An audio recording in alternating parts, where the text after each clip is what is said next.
여러분 안녕하십니까? 여러분들의 영어 고민을 해결해 드리기 위해서 찐앤짱 공무원 영어 교실을 운영하고 있는 조이쌤입니다. 자, 이제 오늘 강의는 요즘에 이제 계속되고 있는 강의죠. 다시 한번 말씀드리지만 문법에 대한 강의를 해드리고 있는 거고, 현재의 주제는 부정사 편이 주제인 겁니다. 그런데 이제 오늘 부정사 편에서 그동안 이제 부정사의 발견은 어떻게 할 것이냐, 부정사의 읽기는 어떻게 할 것이냐 하고 우리가 말씀을 드렸지만, 부정사를 발견하고 어떻게 읽을 것이냐, 이제 이 얘기는 드렸던 거잖아요. 그래서 발견이라고 하는 것은 to를 만날 때마다 그 오른쪽 단어가 동사인지 아니면 명사인지를 살피고 우리가 to 이하의 동사일 때를 부정사라고 하기로 했다, 이런 말씀을 드렸고, 그 다음에 이제 우리가 어떻게 읽을 것이냐 하고 말씀을 드리면,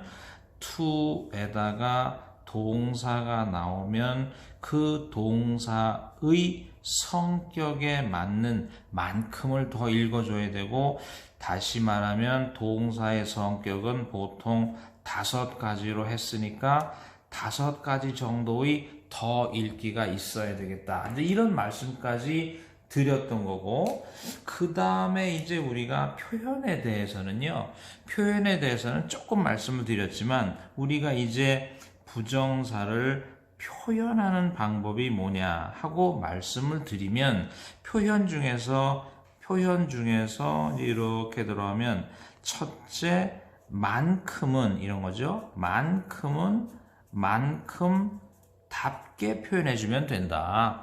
예를 들어서 뭐 부사면 부사답게, 아니면 목적어면 목적어답게, 등등등 이렇게 답게 표현해주면 아무런 문제가 없는데, 우리가 그 표현 중에서 이제 우리가 이 동사는 어떻게 표현할 거냐 하는 것이 문제가 되잖아요. 그래서 오늘의 주제는, 다시 한번 오늘의 주제는 부정사 속에 부정사를 얼만큼 읽어서 부정사를 표현할 때에 동사를 어떻게 적응시킬 것이냐 하는 그런 문제. 그래서 우리가 부정사의 동사를 어떻게 표현할 것이냐 하는 그런 문제인데요. 그것에 대해서 대비하는 방법은 이제 무엇을 잘 다룰 수 있어야 되겠다? 문장을 다뤄서 무엇을 따질 줄 알아야겠다? 성분. 이렇게 돼 있잖아요. 그러면 문장의 성분이라는 것은 당연히 우리가 5가지가 있는 거잖아요. 첫째, 주어, 둘째, 서술어, 셋째, 목적어, 넷째, 보어, 이런 게 있고, 그 다음에 이제 5번째가 뭐가 있나요? 5번째가 이제 수식어, 이런 게 있을 수 있는 거거든요.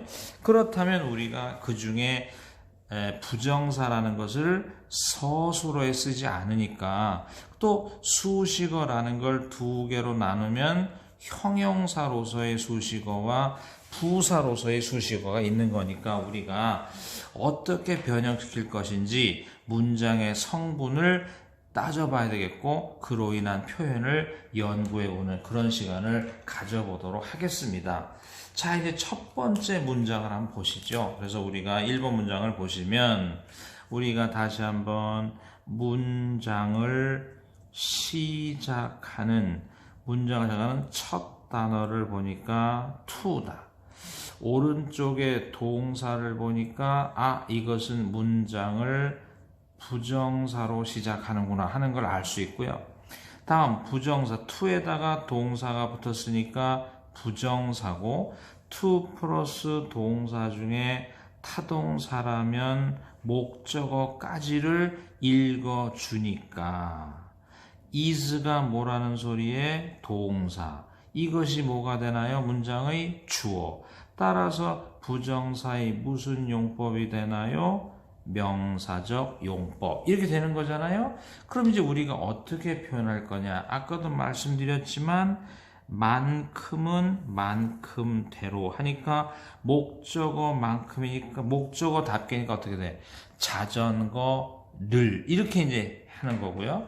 그러면 ride라는 단어는 어떻게 표현할 거냐 했더니 부정사의 명사형 부분 부정사 속에 있는 동사를 뭐로 만들어서 명사 무엇에 쓰도록 하라? 주어로 쓰도록 하라. 그러면 우리가 동사라는 것은 다자로 끝나는 거고 명사로 하면은 뭐뭐 하는 것이 될 거고 이게 주어라면 은는 이가가 될 거잖아요. 그러면 to ride a bicycle은 자전거를 타다, 타는 것, 은 이런 식으로 우리가 표현을 한다고 보시면 되는 거예요.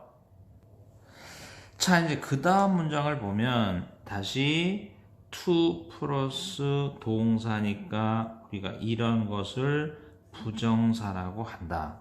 부정사는 to 플러스 동사고 그 동사만큼을 읽어주어야 한다. 그 중에 말씀을 드렸다시피 만큼은 만큼답게 해석해라 라는 말은 목적어답게 라는 말은 몇 권의 역사책을 이러면 별다른 그런 게 없을 거예요. 그러나 우리가 부정사를 표현하는 방법은 문장의 성분을 따져봐야 될 거 아니냐 이랬을 때 다시 한번 문장의 주어를 보니까 it이다. it이라는 주어는 문장에서 가주어일 공산이 크다. 그렇다면 오른쪽에서 동사만큼을 읽었고 부정사라는 것을 만나서 진주어로 삼으면 진주어는 부정사의 명사적 용법이다. 그래서 it is exciting, 재미있다 이렇게 된 거고 그 다음에 진주어니까 동사를 뭐로 만들어서 명사 무엇으로 쓰도록 해라? 주어. 그러면 우리가 다시 한번 우리가 동사라면 뭐가 될까요? 읽다.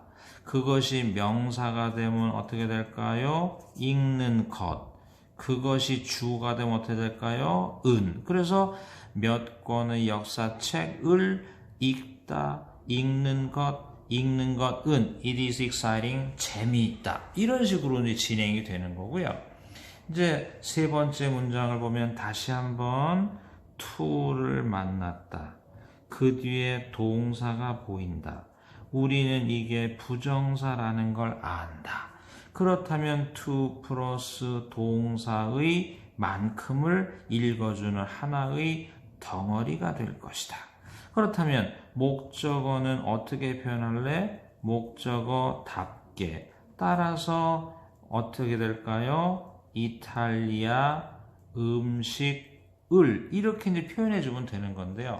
우리가 이제 to eat은 어떻게 표현할까? 이제 이것이 문제가 되는 거잖아요. 그랬을 때 우리가 따져보면 want라는 동사 중에 타동사는 목적어를 가지므로 목적어에 쓰이는 부정사는 무엇일까요? 명사적 용법이잖아요. 따라서 eat의 뜻은 뭐다? 먹다. 이것이 명사로만 가면 어떻게 될까? 먹는 것. 이것이 목적으로 가면 어떻게 될까? 먹는 것을. 그러면 우리가 억지로 말은 좀 어색하지만 억지로 하면 나는 이탈리아 음식을 먹는 것을 원한다.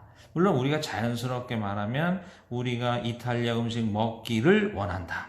혹은 먹다, 먹는 것, 혹은 먹기, 혹은 그러면 어떻게 될까요? 먹기를. 이런 식으로 우리가 표현을 한다는 걸 알 수 있습니다. 그래서 우리가 다시 한번 부정사의 표현이란 우선 발견해서 읽고 그럼 다시 한번 어떻게 하라고요? 부정사라는 것을 발견해서 읽기를 하고 나서 문장을 다루어서 용법을 판단해서 그 용법에 따라 그 표현을 하는데 우리가 가장 중요한 게 뭐라고요?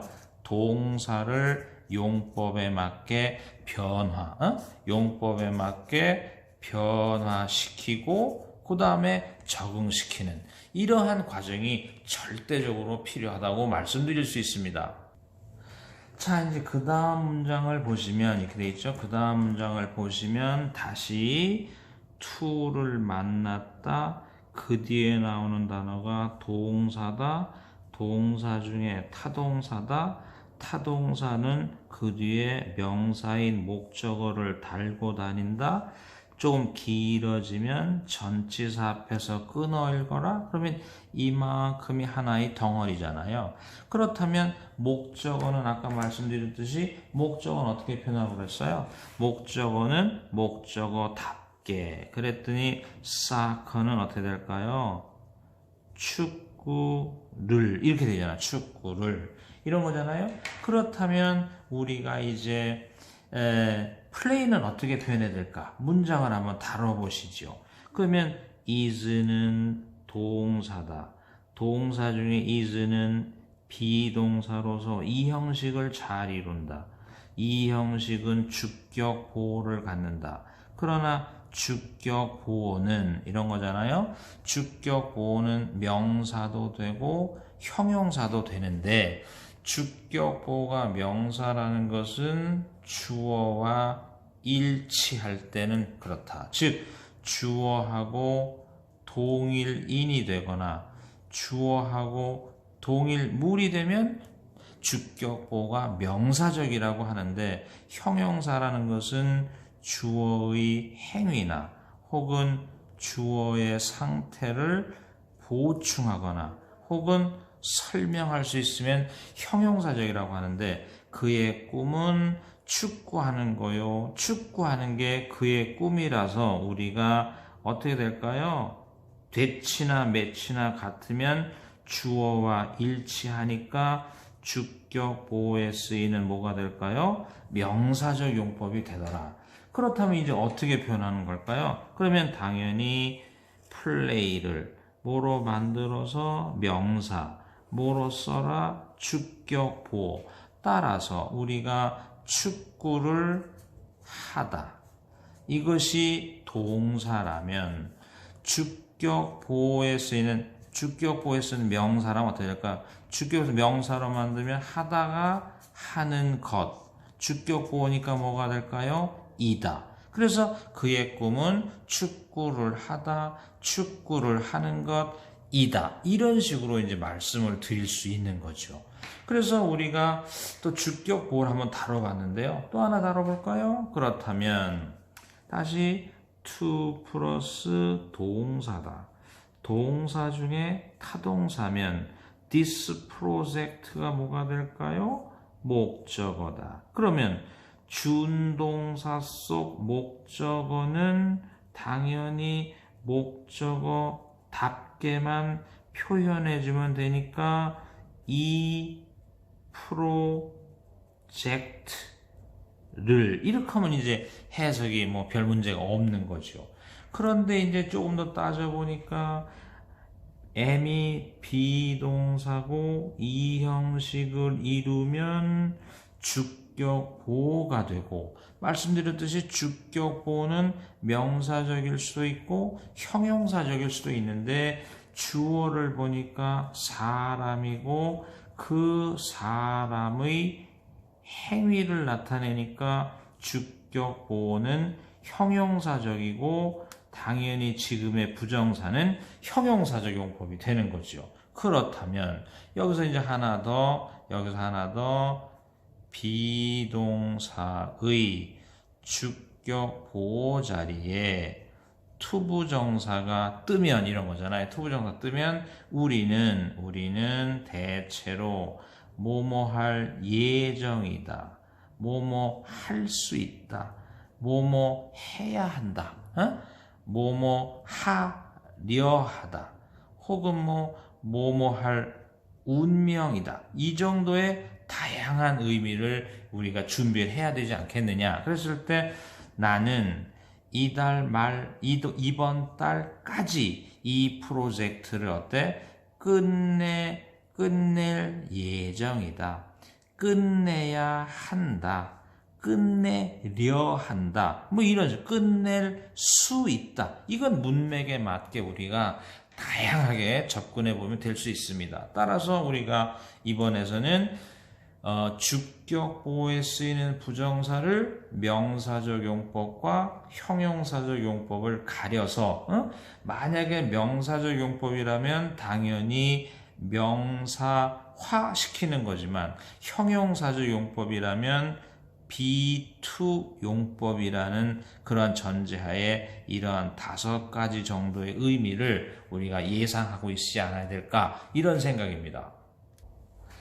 자, 이제 그 다음 문장을 하나 보시죠. 그 다음 문장은 다시 한번 우리가 to를 받고 동사를 봤는데 오른쪽에 비교급을 수식하면서 훨씬 더 열심히라는 부사를 동반했으니까 어차피 자동사다. 아무튼 부정사가 이만큼의 한 덩어리, 자동사는 부사를 동반할 수 있다. 이렇게 돼 있고 여기서의 much는 비교급을 수식하면서 더욱, 훨씬 이 정도의 뜻을 갖고 있지 않을까요? 그렇다면 우리가 이제 동사를 어떻게 표현할 것인가? 문장을 한번 다뤄보시죠. 문장을 다루실 때 제가 말씀을 드렸다시피 이거잖아요. 동사에서 영원한 학습 목표 중에 하나, 학습 목표 중에 하나는 이런 거죠. 소위 말해서 불완전 타동사. 더 현실적으로 말하면 오형식을 잘 이루는 타동사를 많이 알아두고 그것이 목적어를 지나서 투부정사를 목적 보호로 하는 이러한 동사를 많이 알아두는 게 학습 목표고, 목적 보호란 목적어와 주수의 관계가 있는 이런 관계로 표현을 하는 거거든요. 그렇다면 이때 이제 문장을 다뤄보니까 당연히 want라는 타동사는 오형식을 잘 이루는 동사고 목적어를 지나 투부정사를 목적 보호로 삼는, 그러면서 마치 전체적인 의미로는, 다시 한번 마치 전체적인 의미로는 타동사의 목적어처럼 이렇게 되는 거죠. 목적어처럼이라는 것은 결국에는 명사를 동사로 동사를 명사로 만들어서 이것을 목적어로 표현하는 이런 내용이 되지 않을까 이런 생각이지요. 그러면 다시 한번 해보면 훨씬 더 열심히 공부하다로 하냐, 나는 네가 훨씬 더 열심히 공부하는 것을 바란다. 이런 식으로 우리가 말씀을 드릴 수 있습니다.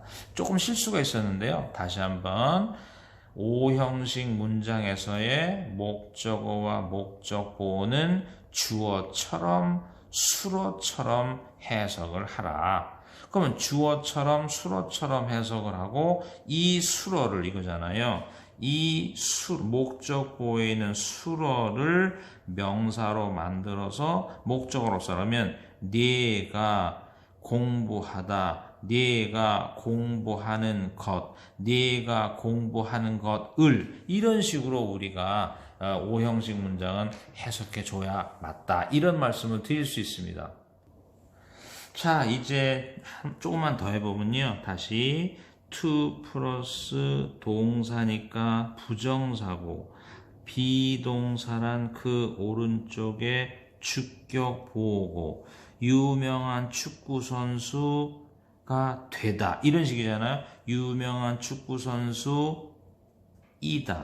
유명한 축구선수가 되다. 뭐 이런 식으로 우리가 비동사의 의미가 정해져 있다. 그런데 우리는 이러한 부정사가 되면 이 동사를 어떻게 바꿀 것이냐, 이게 문제가 되잖아요. 그래서 the boy가 주어다, 성장하다라는 자동사는 up이라는 부사를 동반했고, 자동사가 일형식을 동반하면 그 나머지들은 다 뭐다? 부사다. 따라서 우리가 만약에 부정사의 부사적 용법이 되면 부정사 속에 있는 동사를 뭐처럼 만들어줘야 되겠다? 부사처럼 만들어줘야 되고, 이 부사란 아주 다양한 의미가 있기 때문에, 그죠? 아주 다양한 의미가 있기 때문에 문맥상 적절하게 말이죠. 문맥상 적절하게 적응시켜야 됩니다. 따라서 부정사의 부사정법이 가장 표현이 어렵다라는 결론을 내릴 수 있고, 지금 같은 경우에는 The boy grew up. 그 소년은 자라서 유명한 축구 선수가 되었다라는 정도라면, 지금 다양한 의미 중에 7번 문장은 뭐뭐해서 뭐뭐가 되다라는 뭘 의미할까요? 결과를 의미한다고 볼 수 있고요. 또 8번을 보면 이런 거잖아요. 8번을 보면 to see you 이렇게 돼 있고 to 플러스 동사만큼이 되어 있잖아요. 그렇다면 이때 자동사의 형용사로 된 주격보 뒤니까 부사이면 틀림없다. 즉 수식어는 형용사와 부사가 있지만 부사다 이렇게 돼 있잖아요. 그러면 부사라면 또 다양한 의미가 있을 텐데, I'm happy, 나는 행복합니다. To see you, 너를 보게 되어서라는 무엇을 나타내게 되나요? 감정의 원인, 이런 것들을 나타나게 되는 거거든요. 그래서 대단히 부정사의 부사적 용법은 대단히 많아서 이 이외에 결과를 나타낼 때는 뭐 여러분들이 너무나 뭐뭐해서 뭐뭐 할 수 없다라는 to도 있고, 그 다음에 우리가 뭐뭐 하기에는 충분히 뭐뭐 하다라는 enough to도 있고, 그 다음에 뭐뭐 하였으나 단지 뭐뭐 할 뿐이다라는 only to도 있고, 또 그 이외에 뭐뭐 하였으나 뭐뭐 하지 못하다라는 never to도 있고, 뭐 이런 식으로 우리가 결과 쪽에는 상당히 많지만, 뭐니 해도 부정사의 부사적 용법에서 가장 빈도가 높은 것은 목적이요. 감정의 원인도 있고 결과도 있고 그 이외에 굉장히 많은 것들을 여러분들이 익숙해져야 되겠다 하는 말씀을 드립니다. 오늘은 여기까지 하겠습니다.